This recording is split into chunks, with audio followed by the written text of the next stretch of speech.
அந்த பையன் வந்து நான் இல்லைன்னா செத்துருவேன்னு சொல்றான். நான் இல்லைன்னா செத்துருவேன்னு சொல்றான். செத்துருவேன்னு சொன்ன எவனுமே இதுவரைக்கும் செத்ததா நான் பாக்கல. கண்டிப்பா சொல்றேன், செத்துருவேன்னு சொல்றவன் உங்களை ஒரு நாள் சாவடிப்பான். they are very dangerous.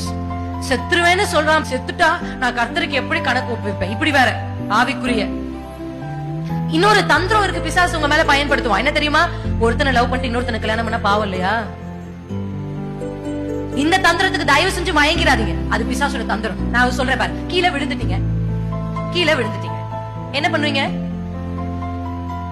ஏங்க கீழே விழுந்தா கீழே கடங்க. அதான் பிசாசு உங்களுக்கு சொல்றான். அதுதான் உங்களுக்கு சொல்றான். நீ பண்ணனா பண்ணிட்டே வசனம் சொல்லுகிறது, விழுந்தவன் எழும்புகிறது இல்லையோ, வழி தப்பினவன் திரும்புகிறது இல்லையோ. கர்த்தர் இன்றைக்கு உங்களை அழைக்கிறார். எங்க எந்த திசையில வழி தப்பி நீங்க போயிருந்தாலும் கர்த்தர் ஒன்று சொல்ல, நீ திரும்பினா போதும், உன் கைகளை நான் பிடித்துக்கணும். அல்லேலூயா. தேவ சுத்தம் இல்ல, வேண்டாம் விட்டுருங்க. இல்ல இல்ல என்னால முடியாது, இல்ல இல்ல கர்த்தர் எனக்கு வசனத்தை கொடுத்தாரு அப்படின்னு எதையோ ஒரு வசனத்தை பிடித்துக் கொண்டு, இல்ல இல்ல கர்த்தருக்கு சித்தம் இல்ல, கர்த்தருக்கு சித்தம் இல்ல, உங்க மேல கர்த்தர் திட்டம் வச்சிருக்காரு. நம்ம ஆண்டவர் நம்ம பின்னாடியே வரவர் இல்லைங்க.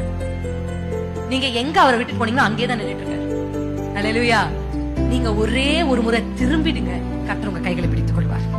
மனுஷனுடைய அன்பு, மனுஷனுடைய வார்த்தை, மனுஷன் சொல்லுகிறதெல்லாம் பொய்யுங்க. ஆமென்.